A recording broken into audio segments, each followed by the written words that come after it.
Este programa es un producto de la Agencia de Comunicación y Producción Oceanópolis. Llega al dial de provincia Sin Conexión, el único programa del éter que no necesita módem. Sin Conexión. Todos los domingos, Alejandro el Negro Gutiérrez te invita a desconectarte de las redes para volver a conectarte con todo eso que dejaste abandonado. Sin Conexión. Una respuesta casi elocuente dentro del dial para quienes se quedan sin el poder de la internet. Sin Conexión. Sin Conexión. El único programa del éter que no necesita módem. Entonces, declaramos la independencia de las Provincias Unidas de Sudamérica. ¡Yujú! ¡Viva! Nos, los representantes de las Provincias Unidas, en Sudamérica reunidos Y reunidas. declaramos la independencia y la soberanía de las Provincias Unidas. ¡Qué algarabía! En este día Declaramos solemnemente a la faz de la tierra y en paz, que es voluntad unánime e indubitable que impronunciable, de estas provincias romper los violentos vínculos que las ligaban a los reyes de España. ¡Ay, qué emoción! La vista se me empaña. Nos, los representantes de las Provincias Unidas en Sudamérica reunidos, Y reunidas. declaramos la independencia y la soberanía de las Provincias Unidas. ¡Qué algarabía! En este día declaramos Recuperar los derechos de que fueron despojadas, De hecho. investirse de alto carácter de una nación libre e independiente del rey Fernando VII, póngale ausente. sus sucesores y metrópoli. Dijo metrópoli. Sí, dijo metrópoli. Nos, los representantes de las Provincias Unidas en Sudamérica, reunidos, Y reunidas. declaramos la independencia y la soberanía de las Provincias Unidas. ¡Qué algarabía! Sin Conexión, con la conducción del Negro Gutiérrez. Tenemos la suerte otra vez de tenernos aquí enfrente nuestro al profesor de Historia e investigador de la Universidad Nacional de Misiones, Oscar Daniel Cantero. Para los amigos nos dijeron, tus amigos, el gran Bocha. ¿Es así? ¿Cómo estás, Oscar? ¿Cómo estás, Alejandro? Un gusto compartir jornada con vos. Sí, ese apodo que quedan de la época de estudiante, digamos. Qué grande el Bocha, qué jugador. Oscar, tuvimos la posibilidad en tu Facebook de encontrar esa nota, esa publicación que hiciste donde estuviste en un streaming, que es un streaming del Donado, con los chicos de Loop, y que, bueno, prepararon, digamos, como todo un especial del 9 de julio, donde sacaron primero a tu colega, Pablo Camoli, y después trabajaron con vos algunas consignas y dijimos, bueno, nada, escuchamos muy atentos y dijimos, queremos repetir esta experiencia antes que termine julio, de contar un poco, ¿no?, de este suceso súper trascendental que es la independencia, ¿no? Una palabra tan fuerte como revolución, inclusive, digamos, que es ser independiente hoy en día, y bueno, nada, ¿no? Todo ese proceso de nuestro territorio que se está conformando en lo que conocemos en Argentina, que era nada, porque tipo las provincias empezaron a venir después de esto que estaba sucediendo, pero previo a eso, como habíamos quedado en la charla, pasaban un montón de cosas, guerras civiles, bandeirantes, portugueses, españoles, tipo el territorio era un quilombo, ¿no? Uh-huh. Sí, es una época muy, muy conflictiva y que nosotros tenemos por ahí la dificultad para comprender esa época más allá de la distancia, que siempre es difícil es eso de meternos en la mentalidad y en la forma de pensar de una época que no es la nuestra. A eso se le suma la complicación de que tenemos ya una mirada preelaborada, como que bueno, las cosas fueron de determinada manera, pero si uno mira los documentos y los textos de la época, por ahí no encajan en esa mirada que nosotros tenemos, que muchas veces se forma en la escuela, que tiene que ver con la intencionalidad que tiene la escuela también de formar un amor a la patria, generar una identidad de tipo nacional. Entonces se carga de valor, sobre todo en la década de 1810, que es la época que se toma como origen de la Argentina, una idea que hoy por ahí está un poco puesta en tensión. En realidad el surgimiento no solo de la Argentina, sino de los estados latinoamericanos en general, es un proceso que comienza en todo caso en 1810, pero que va a llevar varias décadas. O sea, recién para 1850 están más o menos los países ya conformados, no surgen nuevos países, salvo alguna excepción, Panamá, por ejemplo, que surge, el último país de América Latina que surge en el siglo XX, pero en general es en esa época que surgen, pero no en 1810, sino en un proceso en el que se da un resquebrajamiento, sobre todo en América del Sur, de los tres grandes virreinatos que existían en esa época, Nueva Granada, Perú y el Río de la Plata. Y en el Río de la Plata surgen estos países que hoy conocemos, son Argentina, Bolivia, Paraguay y Uruguay. Vamos a pensar que en 1810 había un único virreinato que unificaba todos esos territorios, también una unidad conflictiva, porque no todos estaban de acuerdo, ya desde el primer momento de formación del virreinato por ahí. El Alto Perú, Charcas, por ejemplo, no veía con buenos ojos que Buenos Aires fuera la capital. Ellos aspiraban a que la capital esté más al norte, más cerca de la fuente principal de riqueza de ese momento, que eran las minas de plata.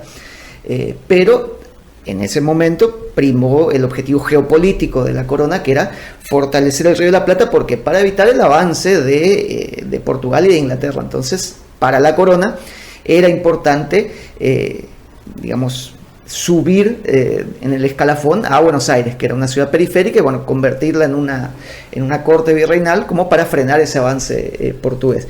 Y en ese contexto, ahí ya surgen, ya en el mismo marco del virreinato, ciertas tensiones entre los porteños y la gente del interior. O sea, claro. Esa puja que, si uno mira, dura hasta el presente, digamos. Sí, sin dudas.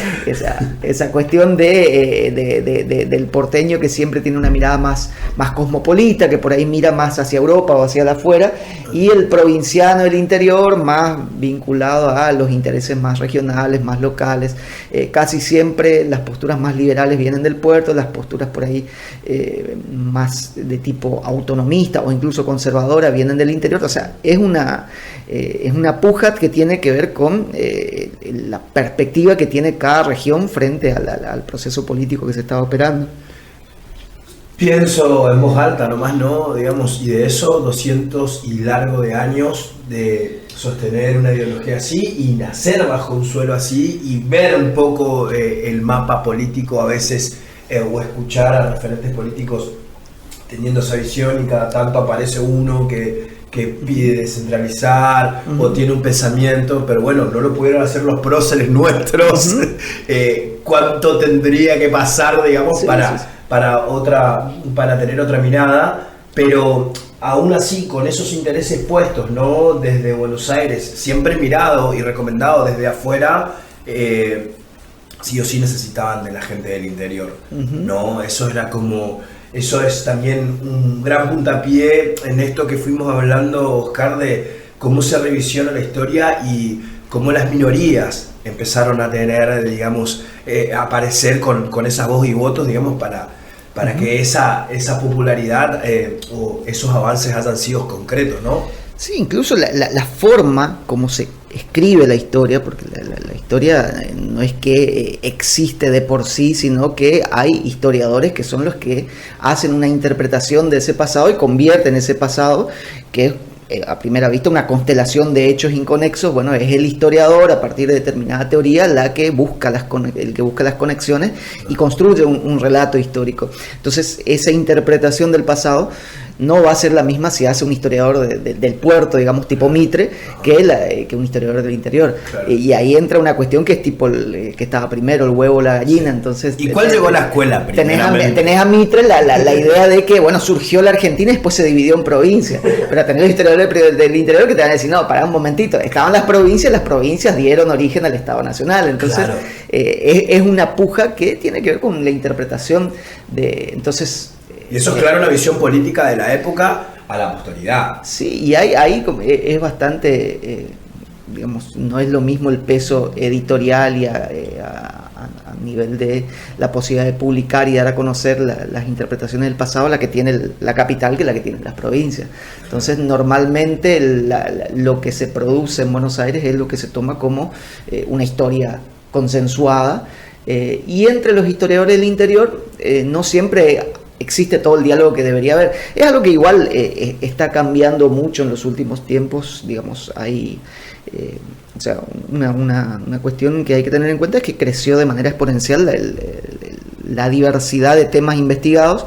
Entonces hay una multiplicidad de miradas y el campo de las historias regionales creció mucho. Entonces hay como un caldo de cultivo muy, muy interesante en las últimas décadas que nos permite por ahí elegir una trayectoria de interpretación que no sea la más habitual, digamos. Ahí siento, Oscar, ¿no? Antes de continuar un poco con la historia y con los datos, el rol que le tocan a ustedes, ¿no? Primero como alumnos, después como perfeccionarse, digamos, para la docencia, y después como el rol docente en las generaciones, digamos, y encontrarse con estas aberturas de la historia donde, bueno, nos podemos sentir un poco más cómodos, ya estamos criticando un poco más, bueno, todo el estudio que vengo haciendo, digamos, ahora va a tener un poco más de peso, y eso es como la oralidad, ¿no? Va a ir pasando de generación en generación los escritos y demás, hasta que en un momento, digamos, la historia juzgará y nos pondrá en un lugar, y sobre todo eso, misiones, ¿no? Digamos, de aquel famoso Misiones 4 que hemos estudiado todos en nuestra provincia, cómo cuentan la historia, cómo cuentan, ahí aparecen, ¿no? Artigas, Andresito y demás. Claro, yo siempre me acuerdo que la primera noción que tuve con Artigas, digamos, y conecté la historia fue cuando me fui a Uruguay, cuando fui al Faro. Cuando llego al Faro, que estaba todo dedicado a Artigas, digo, claro, digamos, ¿entendés? Y ahí recién vos tenés una gran dimensión de sí, claro, el territorio del Río de la Plata era como todo esto, viejo, ¿entendés? Tipo, no es, hoy está delimitado, hoy se llama Uruguay, hoy se llama Paraguay, pero tipo, la conformación era distinta. Y vos te vas al centro de Asunción, a la Plaza de Uruguayo, y tenés una estatua de Artigas, o sea, hay como una construcción de identidad regional que es muy interesante, digamos, entender esto en clave litoraleña, si queremos. Bueno, sí. Lo mismo que la historia desde el noroeste va a ser diferente, hay una clave andina que va a ser muy fuerte, que viene desde la época de los incas, y después podemos atravesar lo de Güemes y demás. Entonces no es lo mismo mirar desde el nordeste, desde el noroeste, desde Cuyo o desde la Patagonia, porque si yo me paro a mirar estos procesos desde la Patagonia, estoy en un lugar en el que en ese momento estaba ocupado por los pueblos originarios todavía. Entonces no es que estén aislados, pero el impacto de la revolución y el cambio que se estaba dando va a ser diferente. Sí, no. Y nosotros acá en Misiones estamos muy, muy atravesados por la condición de frontera. Que en general ocurre con todo el litoral, pero en Misiones especialmente. Bien. Entonces muchas de las cosas que pasan en Misiones tienen que ver con cosas que pasaban en Buenos Aires, pero también en Asunción, en Porto Alegre, en Río de Janeiro, incluso en Montevideo o en la banda oriental. De ahí la importancia de Artigas. Y ahí vemos que esto que habíamos hablado en otra oportunidad también, lo del destino manifiesto, de que tenemos como una idea de que las cosas pasaron de determinada manera y necesariamente tenían que ocurrir de esa manera. Claro. Y en realidad las coyunturas históricas fueron las que condicionaron o crearon las condiciones para que se dé una cosa u otra, pero el horizonte era bastante abierto. En ese cada momento. Uno estaba, como se dice ahora, cada uno estaba en una, y en ese sentido lo que conocemos hoy como territorio de frontera en Misiones era otra historia, guerras, usurpaciones, atrincheramiento lejos, ¿no?, de estos kilómetros, que lo que estaba sucediendo en Buenos Aires y en Tucumán. Ni siquiera estábamos en condiciones de poder apoyarnos, no, digamos, o sea, no era algo que en ese momento de la historia le estaba importando, ¿no? Uh-huh. Y en la agenda política de Misiones, bueno, concretamente en el año 1816, digamos, el tema del año, más que el Congreso de Tucumán, de por ahí no es que no conocían, se sabía lo que se estaba discutiendo, estaban informados, pero el tema urgente y candente era, bueno, se viene la invasión portuguesa, esa era la cuestión de los preparativos militares. Es en julio de 1816, Misiones está en pleno preparativo, juntando armas, trayendo armas desde Uruguay, fabricando lanzas, instalando una fábrica de pólvora en Concepción, entrenando las milicias locales, porque en septiembre ya se inició la guerra. O sea, ese era el tema candente en ese momento.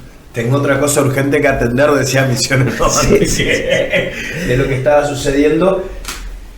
Se hace en 1810, se crea, ¿no?, ese triunvirato, y ahí ya empiezan las grandes rispideces, ¿no?, digamos, de los juegos políticos y de las clases sociales, hasta la llegada, digamos, ¿no?, de un artífice importantísimo, quizás, digamos, de los grandes máximos héroes que tiene la patria, que es San Martín, ¿no? Uh-huh. Llega San Martín y, bueno, dice, bueno, muchachos, ¿qué estamos haciendo acá? Empezamos a prepararnos, ¿no? Sí, y ahí viene la cuestión del concepto de independencia y qué entendemos por independencia, porque en realidad uno tiene una idea de independencia, la palabra independencia vinculada casi exclusivamente a la idea de desvinculación de España.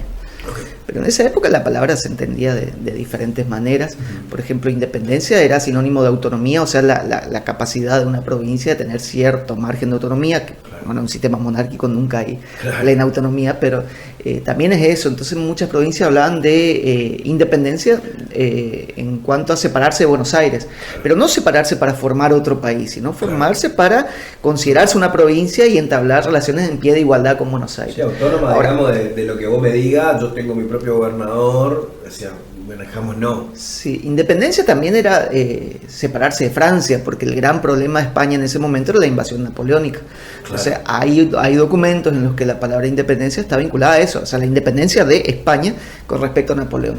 Ahora, claro, lo de Napoleón con Waterloo era años previos, digamos, al 1816, 1815, por ahí, ¿no? Sí. Y hasta ese momento, hasta 1812, hasta que llega San Martín, había mucha ambigüedad. O sea, no se hablaba abiertamente de independencia, todo lo que hacíamos era supuestamente a nombre del rey de España, pero el rey de España estaba preso. Sí, o sea, claro. era una autonomía. Estábamos sosteniendo un fantasma. Una autonomía de hecho, digamos, claro. que bueno, queremos independiente, pero no sabemos por ahí si vuelve el rey, se nos complica. Entonces había como toda una cortina de humo, que el gran tema de discusión también es hasta qué punto esa fidelidad al rey de España era sincera, era una puesta en escena. O sea, en eso tampoco hay consenso entre los historiadores que acuerdan el tema. Cuando viene Belgrano a Misiones, por ejemplo, él viene a nombre del rey de España, y Paraguay le enfrenta a nombre del rey de España. O sea, estaban todos con el rey, pero se estaban dando balas, digamos. Sí. Entonces, ¿por qué avanzás hasta acá? Claro, entonces,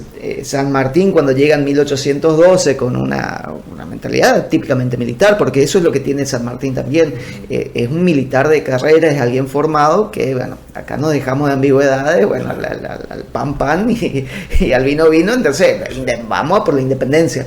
Ahí, entonces aparece en 1812, digamos, con la Logia Lautaro, con San Martín, pero también con Alvear, con todo este grupo de gente que viene. Ahí aparece como proyecto político claramente la idea de independencia, algo que antes aparecía en Moreno y demás, pero no con tanta fuerza, digamos. En otro momento claramente también todo ese paso de la ruta belgraniana, digamos, desde el centro hacia el interior, si lo podemos decir de un lugar, también es algo de materia de investigación tuya que debe ser muy bonito conocer, pero que está muy tapado con las otras cualidades que tuvo Belgrano, como la creación de la bandera y como el pensamiento estratégico y político, ¿no?, que tuvo, pero es fundamental esa ruta de Belgrano a hablar y también hacer entender, digamos, que fueron las primeras visiones como Moreno y demás de incorporar, ¿no?, a los nativos, a los que nacieron en este lugar, tanto sacarlos de esclavos como también para anexarlos a esa patria grande, ¿no? Sí, el concepto de ruta belgraniana se acuñó en los últimos años. En realidad es un grupo, un equipo de trabajo que yo no formo parte de ese grupo, pero es muy interesante el trabajo que están haciendo, tanto de reconstrucción de los hechos históricos, pero sobre todo de puesta en valor de los sitios por los que pasó Belgrano. Hay muchísima gente que vive en los lugares que no tienen ni idea de que Belgrano pasó por San José, por Fachinal, por Profundidad. Entonces, bueno, de señalizar, así, mira, acá estuvo Belgrano, acá acampó, por acá entró al territorio, pasó por Garupá, pasó por el bordecito de Posadas, digamos, fue hasta Candelaria, volvió por otra ruta. Bueno, poner en valor eso, dar a conocer a través de la escuela, inclusive el trabajo es un laburo muy importante que está haciendo este equipo. O sea, yo no formo parte de ese equipo, pero sí en mis trabajos fui trabajando la cuestión de Belgrano y es muy interesante. Justo la semana pasada estuve en Paraguarí, en el lugar de la batalla, digamos. A mí me gusta mucho eso. También no conozco tanto como quisiera. El que maneja al dedillo eso es Esteban Esnijur, que es él. Siempre dice que considera al terreno como un documento histórico. Entonces vos podés leer en el terreno las transformaciones que se fueron dando a partir de las actividades humanas, entre ellas, bueno, el paso de un camino, de un camino de esa época, que no son los caminos actuales, ¿no? Que son caminos muy anchos. Tenemos que pensar que eran caminos por los que pasaban las tropas de ganado. Entonces, bueno, reconocer ese camino del lugar y además por ese lugar pasó Belgrano, digamos, entre otras cosas. En lo que era previo al 9 de julio de 1816, entonces teníamos como esto que estaba pasando, ¿no? Cada territorio se estaba confrontando o estaba midiéndose, digamos, para los pasos a seguir, y nosotros ya teníamos un contexto mundial de lo que estaba pasando y eso cómo nos estaba afectando a nosotros, y ahí ya empezaban esos vamos a decir, ¿no? Como esos embrionarios distintivos, ¿no? Para hacia dónde uno quería mirar o no. Entonces, claro, la palabra independencia era como muy endeble para decir, pero ¿qué vamos a hacer? Pero bueno, y ahí entra la historia, ¿no? De lo que veníamos hablando. De bueno, teníamos que tomar una fecha, ¿no? Teníamos que tomar un suceso que pueda centralizar nuestra independencia, y aparece esta fecha, ¿no? Sí, y es interesante también porque siempre llama la atención en el aula cuando uno trabaja con los alumnos, es que haya pasado tanto tiempo. O sea, tenemos la revolución en 1810 y la independencia en 1816 recién. O sea, claro. ¿Qué pasó en el medio que se tardó tanto tiempo? Y más teniendo en cuenta esto que te decía, si en 1812 llega San Martín, llega todo un grupo de militares que, por un lado, entrenan, digamos, de manera profesional cuerpos de militares como los granaderos a caballo, y por otro lado instalan el proyecto. Bueno, ¿qué pasó que no se concretó? Claro. Y ahí entran a jugar varios factores. Hay una fecha que podría haber sido la fecha de la independencia, pero pasaron cosas como que es la Asamblea del año 13. La Asamblea del año 13 es algo que por ahí uno estudió en la secundaria y le suena de algún lado, pero no lo tiene instalado como un momento importante. Y es un momento clave. Un momento clave, claro. Sobre todo para el litoral, digamos. Ahí va. Asamblea del año 13. La Asamblea del año 13. Sí. Previo a 3 años de la independencia. Un año antes llegó San Martín, llegó Alvear, se organizó a nivel local la Logia Lautaro, que planteaba también con cierta influencia británica, porque los primeros que plantean la desvinculación de los territorios de España es la masonería, digamos, Miranda y demás, que están vinculados a las logias masónicas británicas, que tiene que ver con un objetivo también de Inglaterra, que es, bueno, estas colonias que hoy dependen de España, son mercados cerrados para nosotros, porque pueden comerciar solo con España. Claro. Ahora, si se independizan, sí pueden comerciar con nosotros. Y el tráfico de información de la Logia Lautaro directamente que habrán manejado un montón de fuentes de qué estaba pasando realmente, ¿no? Y cómo accionar. Ahora, hay que tomar con muchas pinzas esto, porque se tiende a exagerar, claro. Y se cae en una postura que para mí es demasiado exagerada, de que los británicos estaban atrás de todo, como claro. que la masonería británica movía todos los hilos, y acá, bueno, todo, y no es tan así. No había una magia oscura ni nada. Pero hay un interés, hay un interés evidente de un sector, pero Inglaterra estaba en una situación compleja porque, aunque por un lado veía con buenos ojos los movimientos de independencia local, por otro lado era también aliada de la España que peleaba contra Napoleón. Entonces claro. Era una situación, no se iba a jugar a favor de la independencia. Todos tenían sus intereses. Todos tenían sus intereses, por supuesto. Claro, Y en ese contexto, cuando la logia Lautaro toma el poder, que es el desplazamiento del primer triunvirato por el segundo triunvirato, ahí aparece claramente la intención de convocar a un congreso constituyente que llamativamente no tiene el nombre de congreso, sino que es la Asamblea del año 13. Y llaman a todas las provincias que manden diputados. Esa podría haber sido la asamblea que declaró la independencia. Y es en ese contexto donde surge el artiguismo en el litoral como un proyecto alternativo. Entonces los diputados de la banda oriental vinculados a Artigas llevan un programa político. Bueno, tenemos una agenda de debate, queremos discutir estos temas. Claro. La independencia, pero no solo la independencia, sino un sistema republicano, o sea, no rey, no pariente de rey, no nada. Nada. Un sistema republicano al estilo francés o al estilo estadounidense, digamos, una república presidencialista, digamos. Confederación. O sea, que Buenos Aires no tenga más influencia que el resto de las provincias, que cada provincia tenga un alto nivel de autonomía y que la capital no esté en Buenos Aires. O sea, son temas grosos, digamos. Que si no se rompía el primer triunvirato y esa asamblea no existía, iba a estar duro, ¿no? Sí, ahora, ahí entra la picardía política, que es lo que vemos ahora. Es muy parecido a lo que pasa en el Congreso, de tengo quórum, no tengo quórum, se debate, no se debate. Entonces, se agrupan y saben que tienen que levantar. Bueno, la posición de la logia en ese momento fue, bueno, si le dejamos entrar a esto, se nos complica el debate. Entonces, ¿qué hicieron? Le buscaron un detalle de forma, que no fueron bien elegidos, falta el acta, falta un sello, no permitieron entrar Entonces, ese debate, que podría haberse dado en el marco de la asamblea, se traslada al campo de batalla.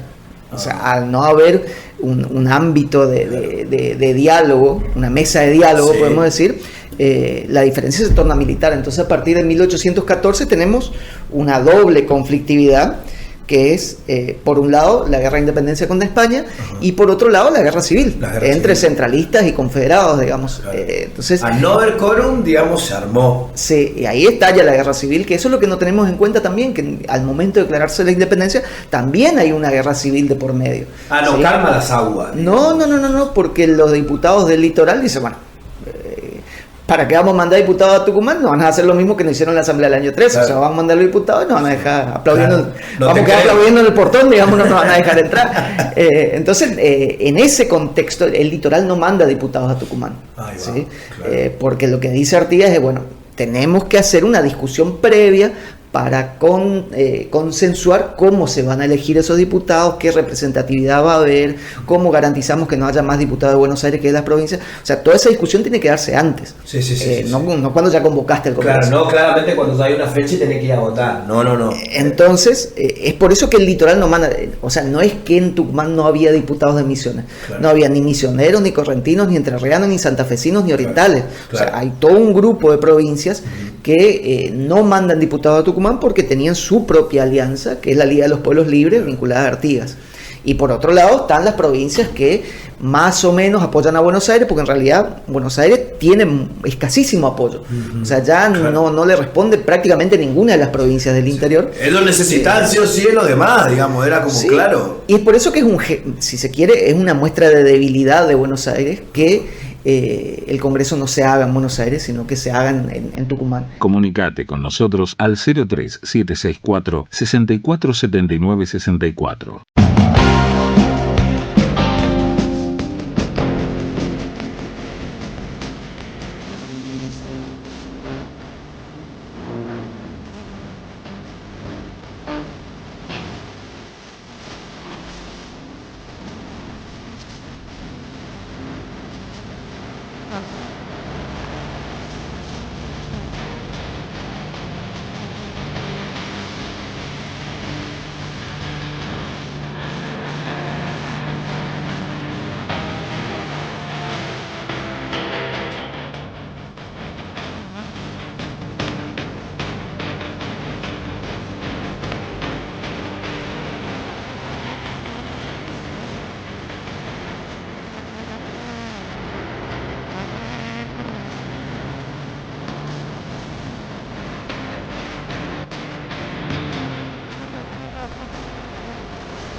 Visita nuestra red social www.facebook.com/SinConexionLT17 y reviví todas las columnas. ¿Qué es esto? Oh, esto no es coca, papi. Este programa es un producto de la Agencia de Comunicación y Producción Oceanópolis.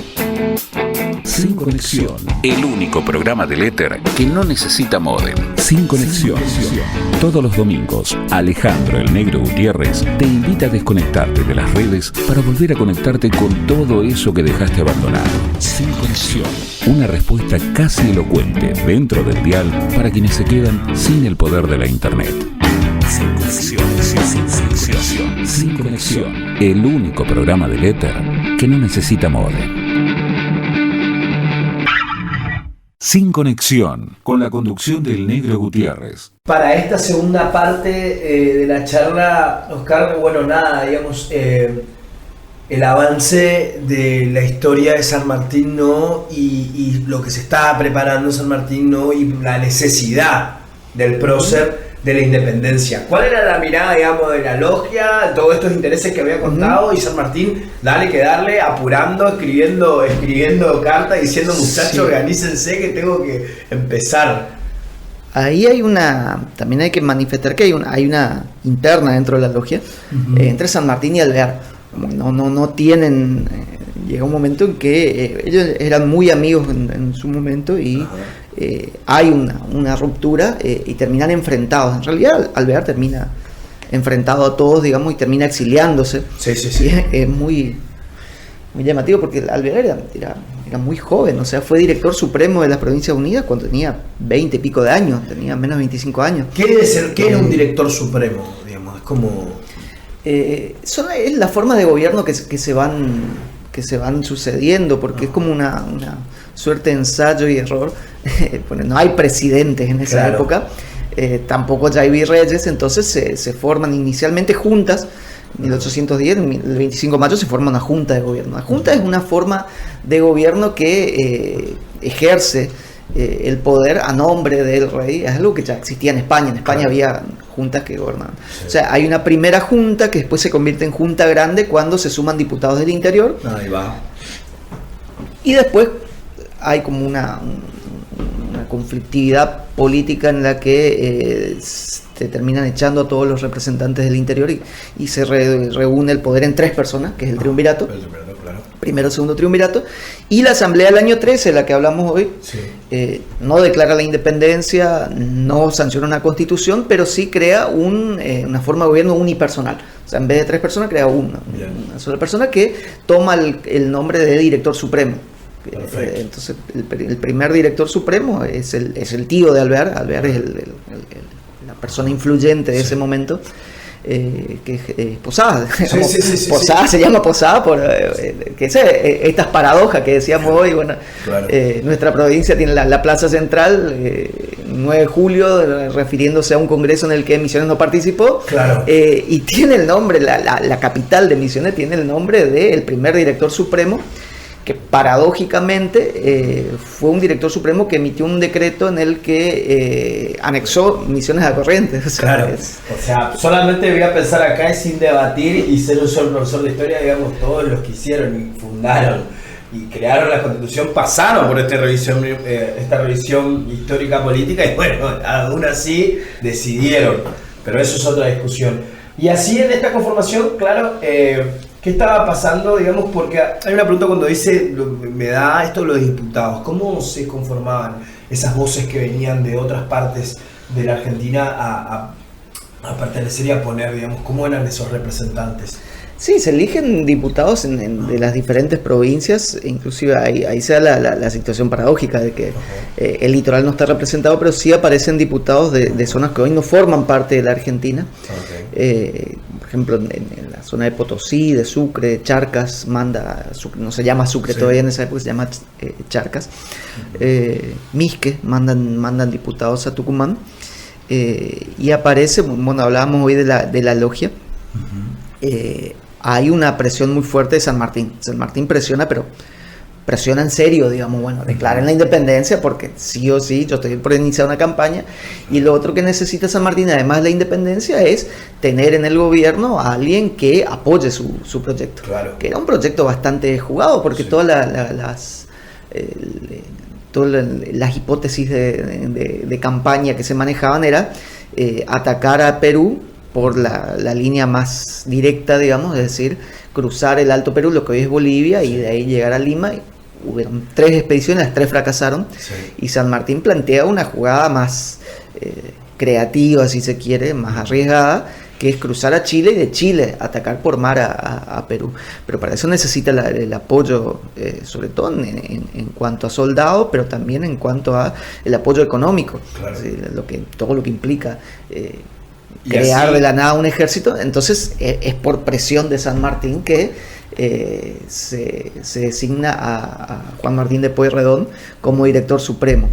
Y muchas veces la historia tipo Villiquen, digamos, nos plantea como San Martín y Pueyrredón como grandes amigos, claro, y que siempre estaban de acuerdo, y tomaban mate juntos, y son aliados políticos, digamos. Son aliados políticos. De hecho, San Martín tuvo diferencias en épocas previas con Pueyrredón, es decir, claro, Pueyrredón formaba parte del triunvirato que fue depuesto por San Martín. O sea, no había un vínculo de amistad, sí hubo una alianza política. Claro. O sea, yo apoyo tu nombramiento, pero vos cuando estés en el poder, hacete ver, hacete ver y levantar la mano cuando tenés que levantar.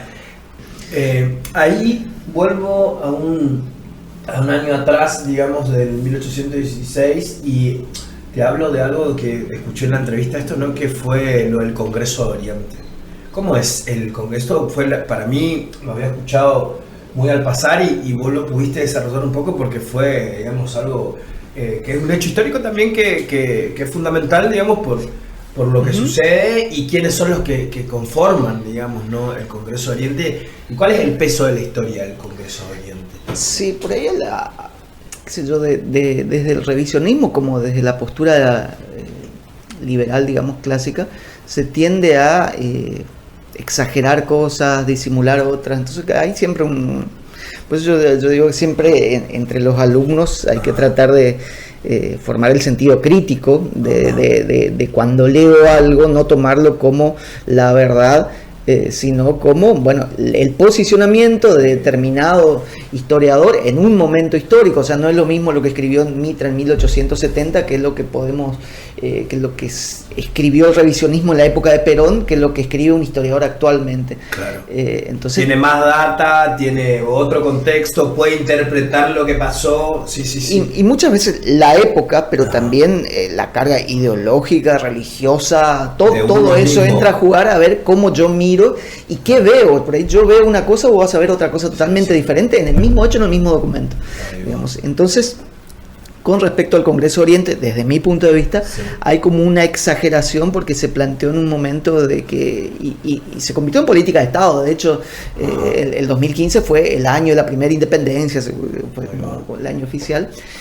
Se creó esto que para mí es un mito de que el Congreso Oriente declaró la independencia en junio de 1815, lo cual es, digamos, cargar de un sentido a un Congreso que tenía otro objetivo.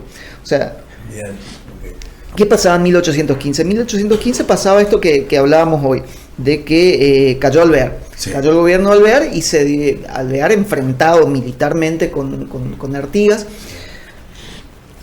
De hecho, Alvear le ofrece a Artigas que se desvincule de Buenos Aires, que forme su propio país, digamos que si querés llevar Entre Ríos,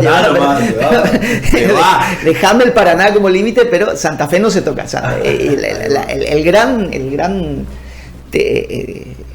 tema de conflicto es Santa Fe. ¿Por qué Santa Fe? Porque Santa Fe tenemos que pensar que el Chaco en ese momento estaba ocupado por los indígenas y al sur estaban los indígenas. O sea, hay un estrecho corredor de comunicación entre Buenos Aires y las provincias del interior que pasa por lo que hoy sería el norte de la provincia de Buenos Aires y el sur de la provincia de Santa Fe, digamos. Entonces, si Buenos Aires perdía hegemonía sobre Santa Fe, quedaba aislada del resto de las provincias. Entonces, Santa Fe no era negociable, digamos. Claro. Y Santa Fe se había autoproclamado provincia, desvinculándose de Buenos Aires, y había pedido la protección de Artigas. Entonces era aliada de Artigas. Y en ese contexto se da esa guerra civil.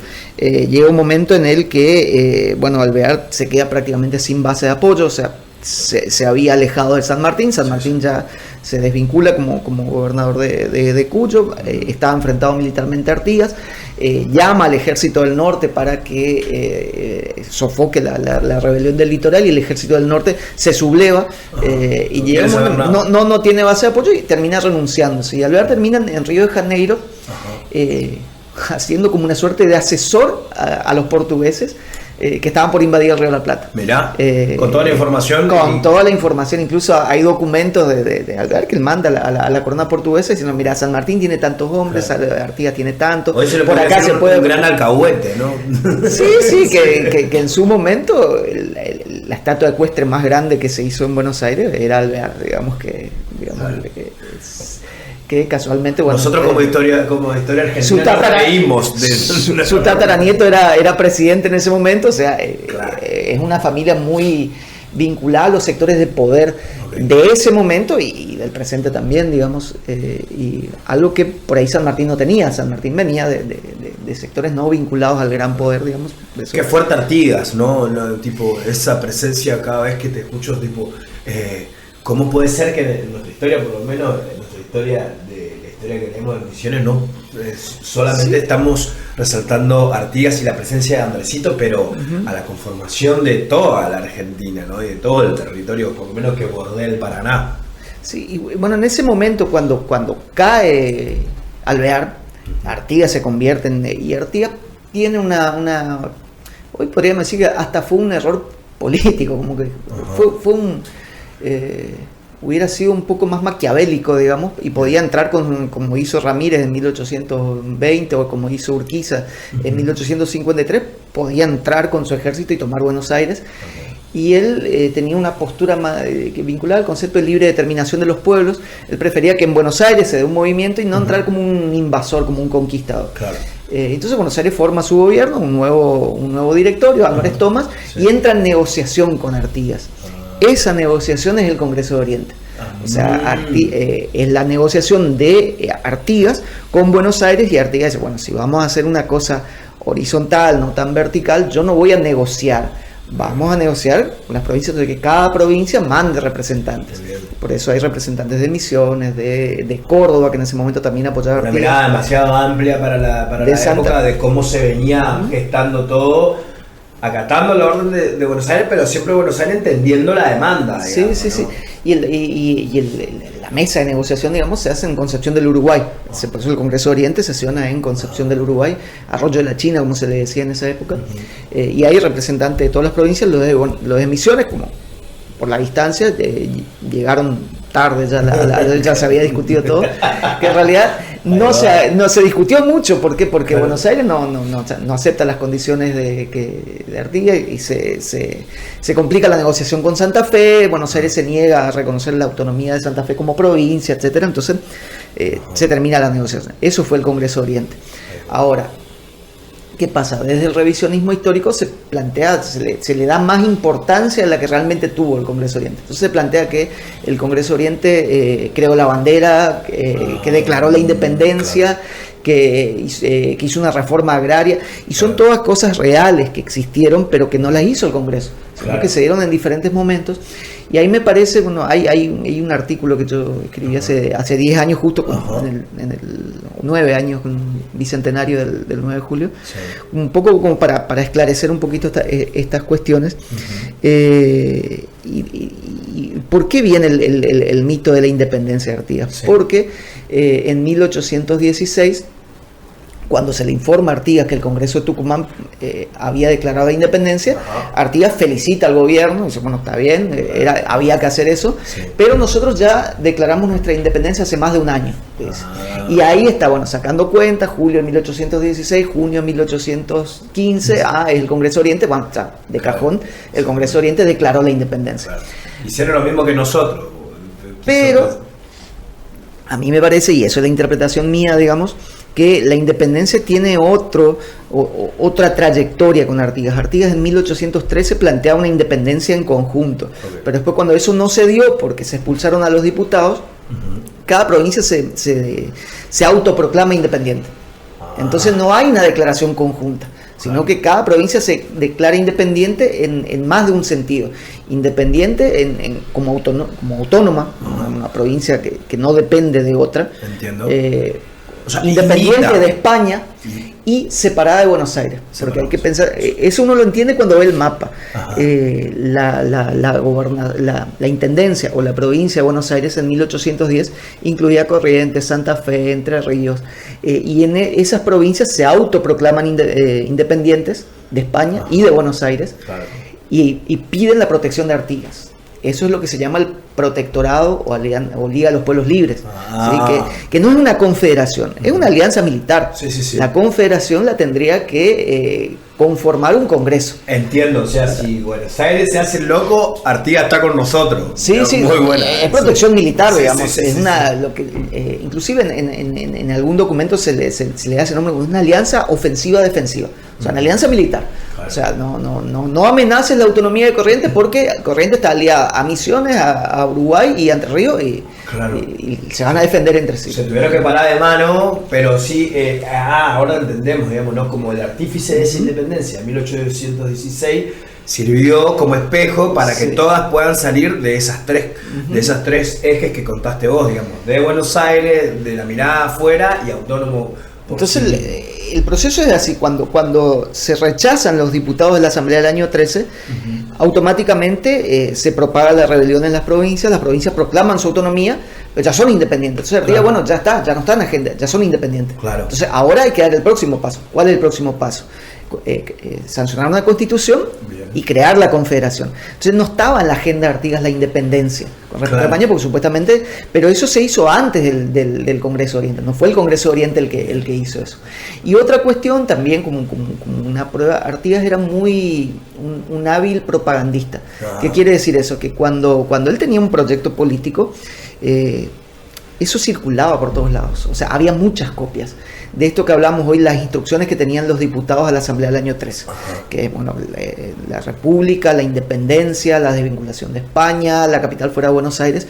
Él no le dio esa instrucción de manera secreta a los diputados para que lleven en su bolsillo, sino que la desparramó, digamos. Entonces mandó una... Eso circular. Y eso está en todos los archivos, o sea, vos encontrás copias de esas instrucciones en el Archivo Nacional de Asunción, en la Biblioteca Nacional de Río de Janeiro, en el Archivo Nacional de Montevideo, o sea, hay muchas copias. Claro. Por ende, si hubiera existido un acta de independencia de 1815, por lo menos una copia tendría que haber perdurado. No hay una copia de eso. Entendido. Y ahí... Pero es un debate, te digo, que está sujeto a interpretaciones, porque lo que pasa en esa época, en Misiones y en general en el litoral, es que no se conservó tanta documentación. Uno, porque se rompe la organización administrativa previa.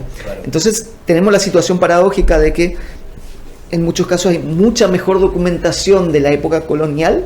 En Misiones, por ejemplo, tenemos con lujo detalles cuánta gente vivía en el pueblo, quién era casi, qué eso. Hay mucho más detalle de esa época que de la época posterior a la Revolución, donde precisamente la guerra, los conflictos y demás implicó la destrucción de mucha de esa documentación. Claro. Y ahí en la última parte, hablar un poco de conceptos. Me interesó porque la primera vez que te escucho hablar del mito, ¿no? Digamos, como el mito de la historia. Y el mito de la historia argentina, como todas las otras historias de viajeros, está plagado. Y esto es, no sé si usar la palabra peligroso, pero sí es necesario conocerla para que no se divulgue desde... o que tome una connotación actual desde otros lugares, ¿no? Otras interpretaciones. Yo creo que eso es propio de la naturaleza humana. Digamos, los griegos, antes de llegar al conocimiento científico, tenían una concepción mítica de la realidad. Entonces es la forma como yo trato de explicar por qué las cosas son como son. Ahora, cuando uno le aplica eso, ya el método científico, digamos, puede arribar a conclusiones más sólidas, más argumentadas, más reales también, porque el mito tiende a exagerar virtudes, a disimular defectos de acuerdo a lo que yo quiero imaginarme. Y eso, como la primera independencia. Sí, eso todo el tiempo. Y eso, el mito está estrechamente vinculado con el uso político que se hace en la historia también, porque hay una intencionalidad. Uno dice, bueno, del gobierno, del Estado, pero no solo del gobierno, de todos en realidad, de los movimientos sociales, qué sé yo, todos hacen, yo hago una interpretación del pasado que se acomode a mi objetivo o lo que yo quiero ver del pasado. Y sobre el final, Oscar, vuelvo a preguntarte, como te lo hice con la palabra revolución y bueno, ¿no? Esta connotación de la independencia, ¿no? Hoy, que es una palabra muy fuerte en un contexto un contexto político mundial, donde casi la independencia es muy difícil, ¿no? De entender que uno no va a depender del otro y sobre todo en nuestro caso, ¿cómo juega la palabra independencia en la historia contemporánea hoy? Sí, tiene que ver también con momentos de la historia. Hay momentos en los que los pueblos se aíslan y piensan más hacia el interior, y tuvimos un embate muy fuerte de la globalización después de la caída del muro de Berlín, que llevó a que la independencia no existe realmente, sino hay más bien una interdependencia, digamos, entre diferentes zonas del mundo, y empiezan a aparecer las multinacionales que tienen por ahí en algún punto tanto o más poder que los propios estados. Entonces eso genera un contexto en el que la independencia tiene totalmente otro sentido, y estamos viviendo un presente en el que de vuelta todo empieza a cambiar. Hay como un cuestionamiento, esta idea de la globalización y esta cuestión de los aranceles da la sensación de que incluso de que estamos yendo un poco a contramano, porque cuando el mundo plantea cerrarse y crear aranceles y bloques, Argentina plantea el liberalismo y como que estamos un poquito fuera de sintonía. No quiero decir que lo que pasa en el mundo esté bien, pero como que nosotros tenemos una política que es diferente un poco a la que están planteando el resto de los países. Y en Argentina tenemos ya desde el siglo XIX se nota claramente estas tendencias que en extremos todos son complejas, digamos, tanto una cerrazón nacionalista extrema es peligrosa porque te puede generar, el nazismo surgió de eso, digamos, pero tampoco la apertura absoluta. Habría que buscar una fórmula intermedia. El problema con los argentinos es que somos muy bipolares, digamos. Es muy difícil buscar como que tenemos no es la grieta, nuestra mentalidad ya es agrietada, o sea, todos extremos, River o Boca, Perón, nos cuesta mucho buscar alguna fórmula intermedia que no se vaya hacia los extremos. Y como última, el rol de reivindicar por lo menos estas fechas patrias y utilizar las voces tuyas, de los colegas, leer los escritos, tener en los medios para resignificar estas fechas es fundamental, por lo menos para tomar ese sentido de pertenencia, ¿no? No que no sea solo como un feriado, así, bueno, 9 de julio, no voy a comer solamente la última vez que voy a comer locro y empanada en el calendario, sino decir, che, bueno, pasó esto, ¿no? Y dejarnos un poco con ese imaginario que era un poco la idea de la charla de la casa de Tucumán, de todo ese ideario de la escuela de Villiquen que vinimos, y con una información tan real de decir, che, lo que estaba pasando hace 200 y largo de años no está pasando en otra forma, quizás no están las guerras civiles, pero los que piensan desde un lugar para adentro nos siguen mirando desde ese lugar, pareciera ser, ¿no? Y desde por afuera, Europa también, o de Estados Unidos, siguen diciéndonos cómo hay que hacer, digamos, ¿no? Que si vos te fijas los debates actuales, el tema de centralismo o federalismo, el tema del liberalismo, nacionalismo, política industrialista o agroexportación, los debates del siglo XIX son nuestros debates actuales, digamos, ¿no? Cambiaron los contextos, pero seguimos discutiendo cosas muy parecidas, y en términos inclusive muy, muy parecidos, y eso nos lleva a pensar el siglo XIX no como algo tan lejano, sino que nos ayuda a entender los debates del presente. Y por ahí a pensar que esto que nos está pasando no es algo que nunca pasó, sino Claro. que hay como, no te digo ciclos, pero sí cosas que ya pasaron de forma diferente, porque la historia nunca se repite de la misma manera. Claro. Pero hay como antecedentes que es interesante conocerlo para no volver a meter la pata de la misma forma. Claro, por eso es. Y ya que hablamos de esto, si me permitís Ajá. una recomendación, no sé si recomendación, porque por ahí siempre te preguntan, Ajá. bueno, yo, ¿dónde encuentro? ¿Qué puedo leer? Sí, por favor. Y me permito sugerir un libro para mí fantástico Ajá. de Gabriel Di Meglio. Gabriel Di Meglio hasta hace 2 semanas era el director del Museo Histórico Nacional, Sí. Un intelectual impresionante que tiene una capacidad de escribir de manera sencilla sobre temas complejos. Muy bien. O sea, y hay un libro que se llama 1816, Ajá. que es relativamente fácil de conseguir, que es muy interesante porque plantea todas las miradas y todas las facetas posibles para entender ese Congreso de Tucumán, y es un libro relativamente nuevo, digamos, y mira también al litoral, al noroeste, a los pueblos originarios, a actores sociales por ahí no tan presentes, el tema de las mujeres, Sí. los afrodescendientes, los indígenas, o sea, cómo se dio ese contexto de 1816 de manera integral, digamos, así que Muy bien. una lectura fácil y sencilla. Agradecido por el tiempo, por la recomendación y bueno, hasta que nos cruce una nueva fecha patria, un nuevo acontecimiento. Gracias, Oscar. Dale, cuando quieras, a disposición. Comunicate con nosotros al 03764 647964.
Visita nuestra red social www.facebook.com/Sin Conexión LT17 y reviví todas las columnas.